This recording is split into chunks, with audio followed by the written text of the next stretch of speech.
Hey, what's up? It's Gustavo Ariano. It's June, so happy Pride Month. And over the following weeks, The Times is going to bring you stories about queer people from around the world. I'll be handing the mic over to my LGBTQ plus colleagues here at the LA Times for this series. And today, to start off, Times producer David Toledo, one of my jefes, he brings us to the front lines of the war in Ukraine, where queer people are fighting to preserve the rights they've gained over the past decade.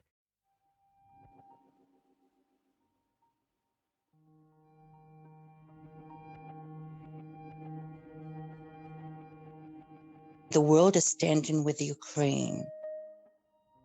It's true. It's beautiful. But they don't know many things that happened in different communities there. And I hope there will be some big change. Ukraine was never a utopia for gays and transgender people. But activists there say that things have gotten better over the years. I see the progress and I see the future here because I like that Ukraine is full of opportunities. However, now people are worried that Russia's invasion could put all of that progress at risk. When Russia started occupation, we were afraid that we can lose a lot. Russia, they are known for homophobia and transphobia, so it's kind of impossible to become someone there. And those fears aren't hyperbolic. Decades of Russia's history of human rights violations show us that Ukraine's LGBTQ plus people are right to be worried. The brutality displayed against Ukrainian civilians has raised all red flags. Russian police detained as many as 30 gay rights activists who took part in an unsanctioned rally in St. Petersburg. Queer people in Russia face jail, sometimes torture, and even death. They don't have any rights like we have, at least here, and they don't have basic rights that we have as LGBTQ plus community, for example, in Kiev or in Lviv. For many in the LGBTQ community, it's been a reason to flee the war. But for others, it's been a reason to stay behind and fight.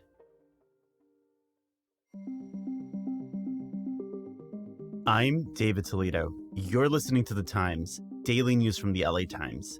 It's Friday, June 3rd, 2022. Today, the stories of two queer Ukrainians, their paths in search of pride, and how the war pushed them in very different directions.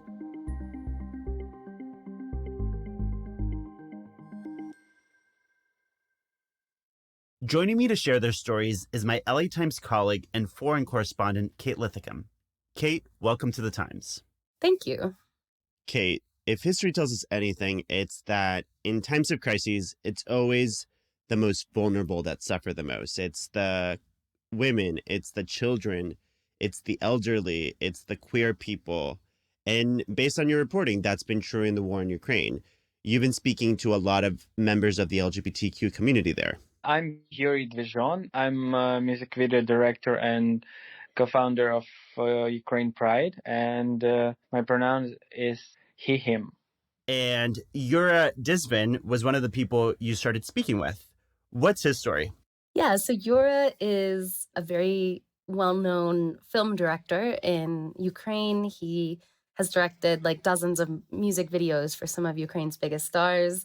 And in recent years, he's emerged as one of Ukraine's kind of best-known queer activists. I came out 4 years ago. It was dedicated for International Day Against Homophobia in Ukraine. He has started an organization, Ukraine Pride, that has had this annual Pride party. He's just become kind of a real vocal advocate for queer rights in Ukraine. And since he's come out, how has Ukraine evolved when it comes to LGBTQ rights? So Yura is the first person to point out that Ukraine is by no means a utopia for queer people. But in recent years, things have been getting a little bit better.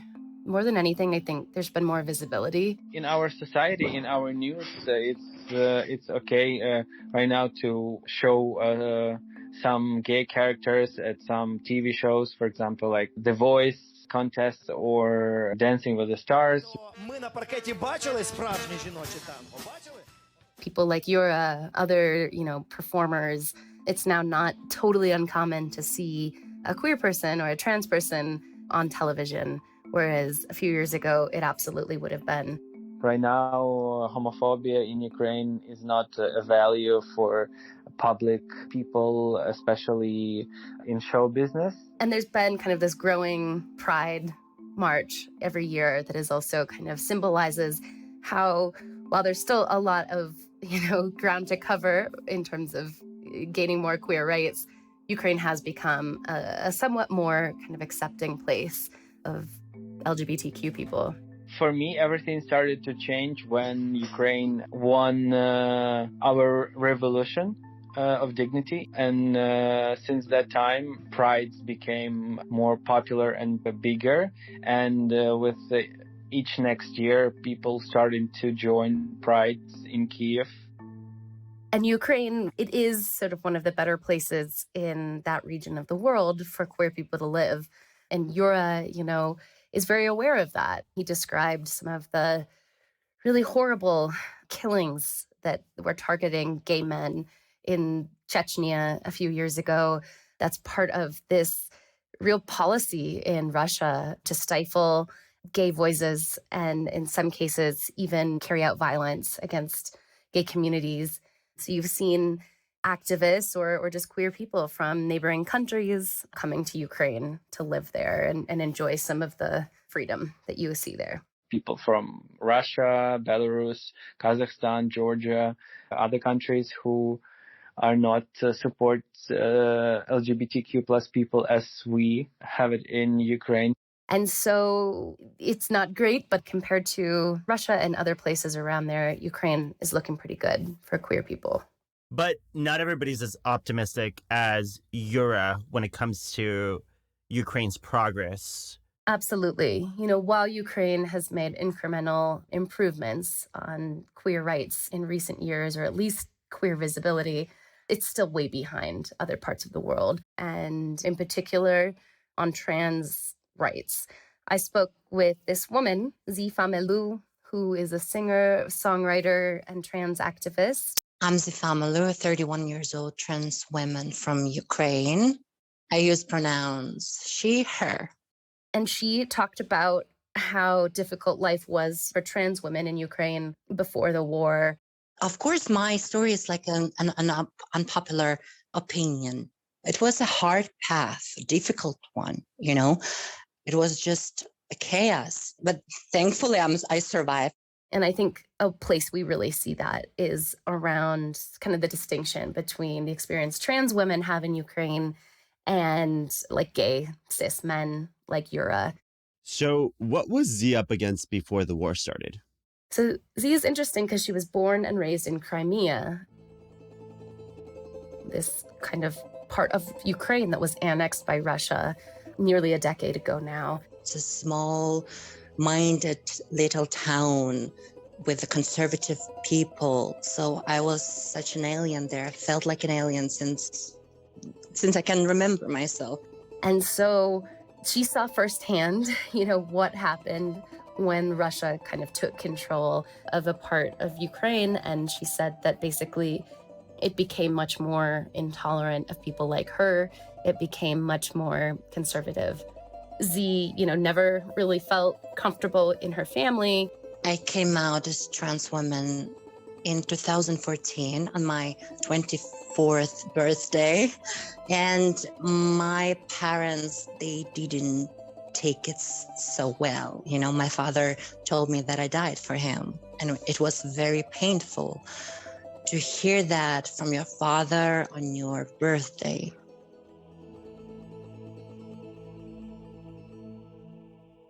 So she left for Kyiv, Ukraine's capital, when she was still young and kind of reinvented herself there as a singer and songwriter.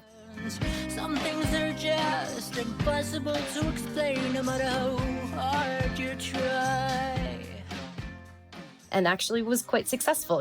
She was on various television programs like the Ukrainian Voice, and kind of became basically this really, really visible trans person in a country with very few of them. No matter in what kind of horror I encountered, I always stayed optimistic. More after a quick break.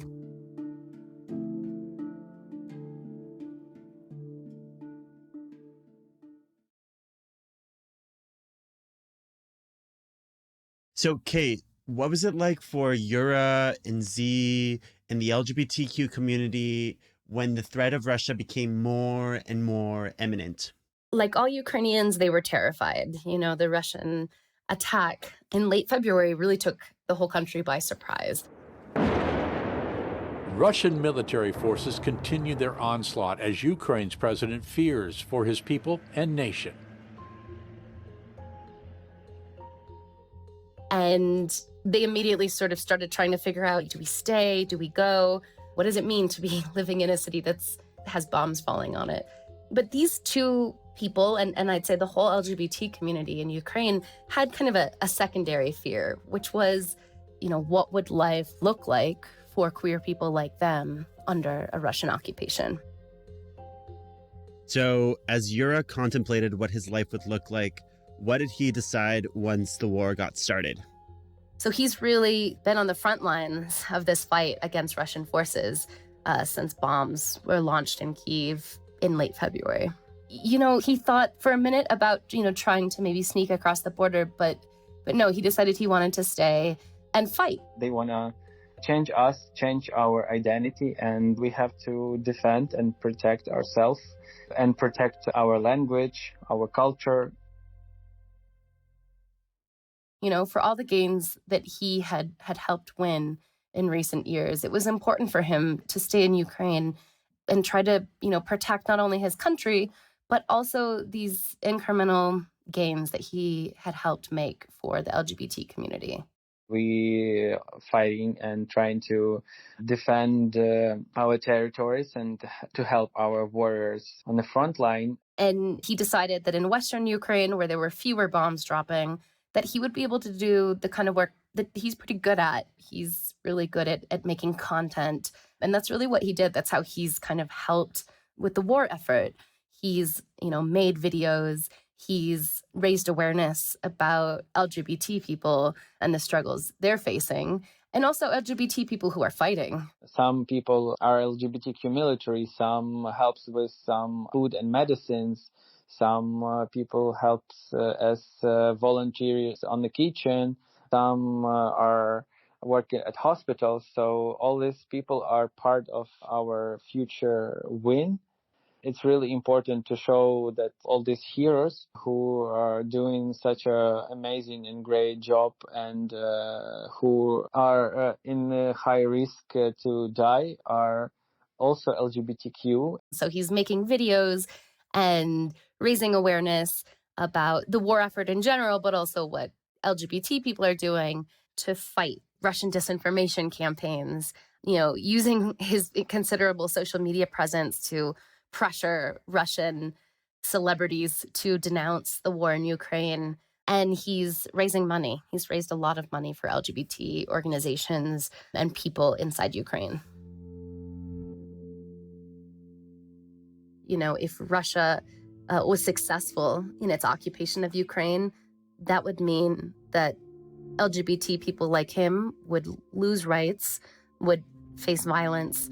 So for him, that was sort of all the motivation he needed to really do everything he could to help Ukraine's war effort. It was scary, but I'm happy that Kyiv is getting back to normal life, and we hope that they will never come back.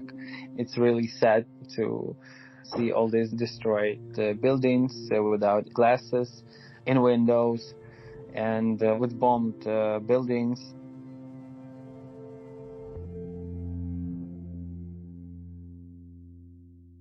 What about Z? Where was she when the war began?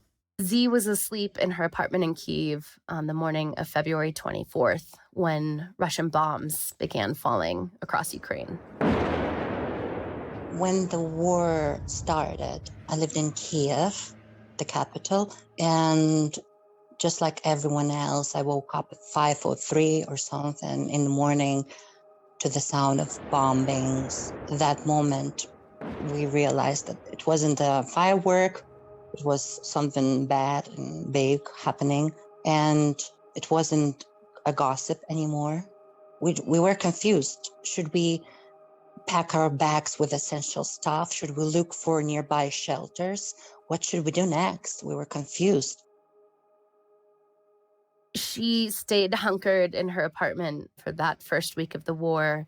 You know, she was terrified to leave, not only because of bombs, but also because with martial law and Ukraine issuing guns to pretty much any man of fighting age who wanted one, she was afraid for her safety as a trans woman in the street.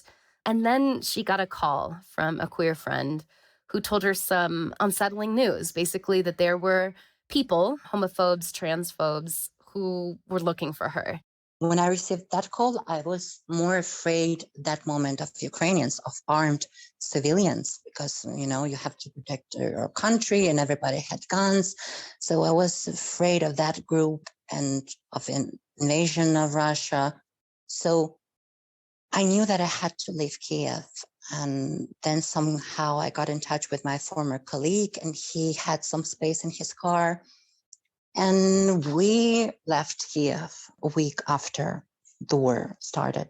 So she decided she had to get out of Kyiv, had to get out of Ukraine. So this is when things became really tricky for Z and for other trans women across Ukraine, because she had the male sex stamped on her passport, but she identified as a woman.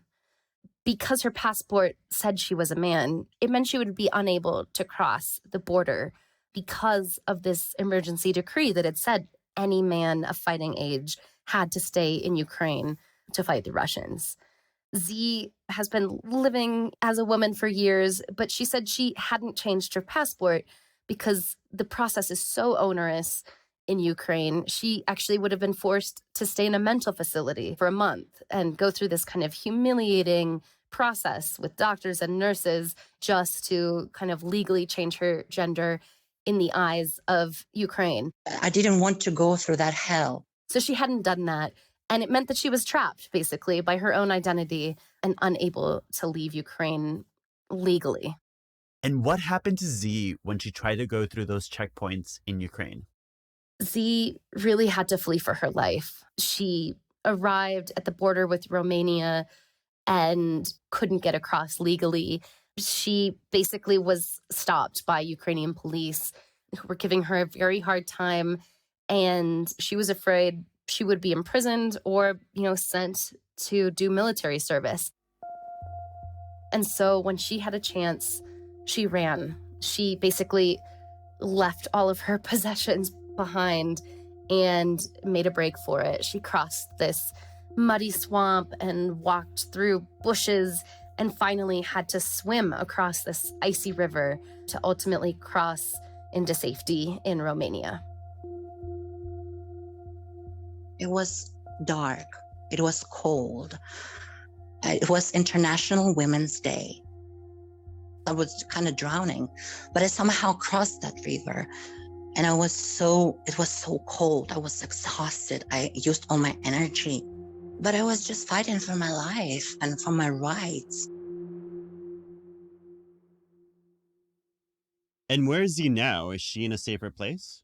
She is. She spent a little time in a refugee camp, but ultimately made her way to Germany, where she's now living with the family who seems really loving and supportive. She is trying to figure out what her life is going to look like going forward. She left all of her friends, all of her earthly possessions behind in Ukraine. So she's really doing a lot of soul searching and trying to figure out, what does her new life look like? I have so much space now for a new life where I choose joy, definitely, and freedom, and being true to myself and just being in love and to express myself to the fullest. And Z is also continuing her activism. She understands that she has been given a gift in a way, living in Germany, getting for the first time to kind of live without the pressures of a fear that she lived with being a trans woman in Ukraine. So she's using her voice to speak up for trans women there and everywhere, and trying to make life better for people like her. I don't see myself returning to Ukraine, but of course I wish the best for Ukraine. I want to, make some change here because there is a law, transgender law, that is very outdated. It was created in 1980. So it's time for renewal to update it, but it can take a few years. So this year I will visit Parliament and give some speech. So I'm using my voice towards it. This is my thank you, back to Germany. We'll continue the conversation after the break.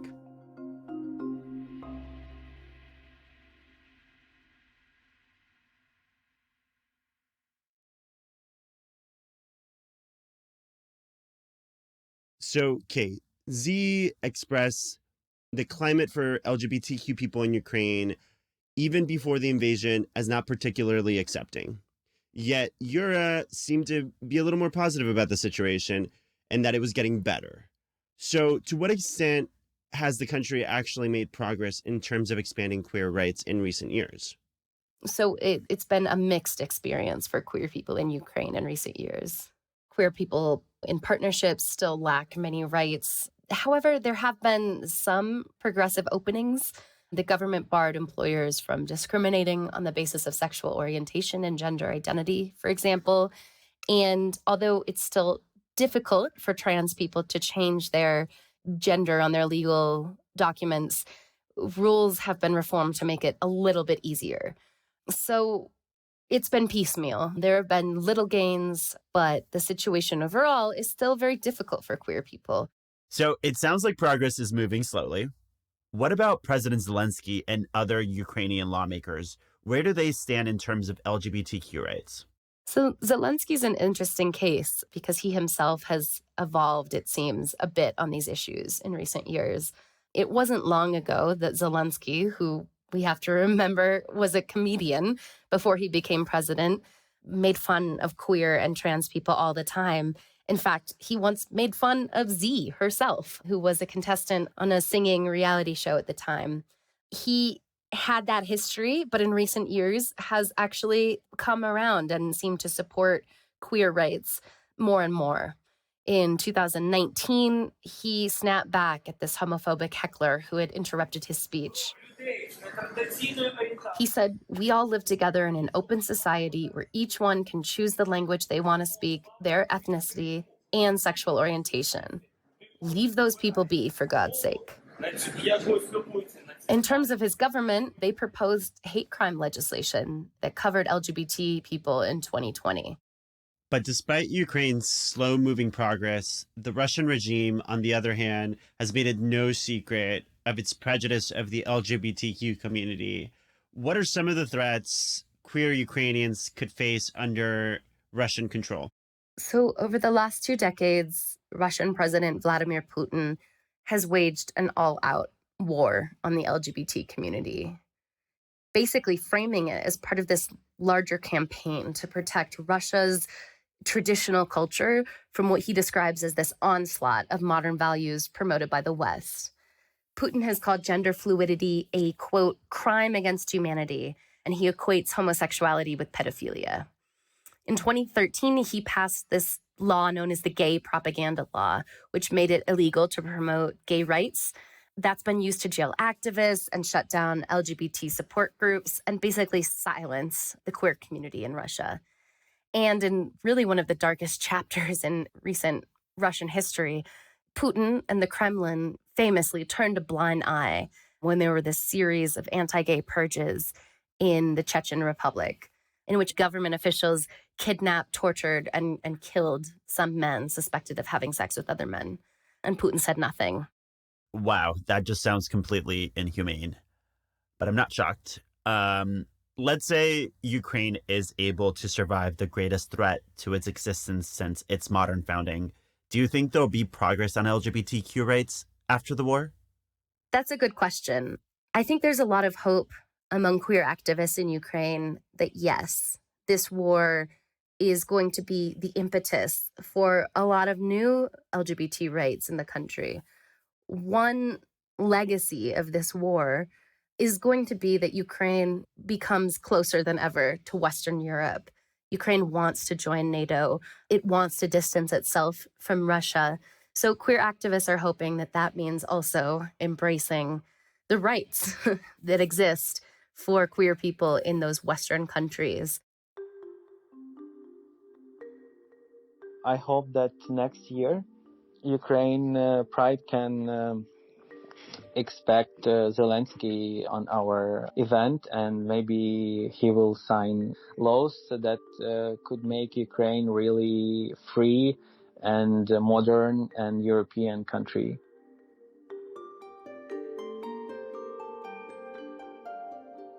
So they're very optimistic that in the coming years, as this war hopefully fades into the distance, that Ukraine will become a more open place for them.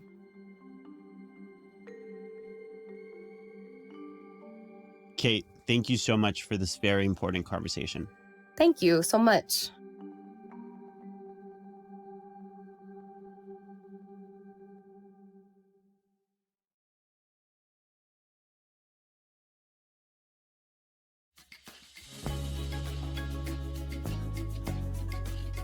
And that's it for this episode of The Times, daily news from the LA Times. Myself and Ashley Brown were the jefes on this episode, and our show is produced by Shannon Lin, Denise Guerra, Kasia Brusalian, Ashley Brown, and Angel Carreras.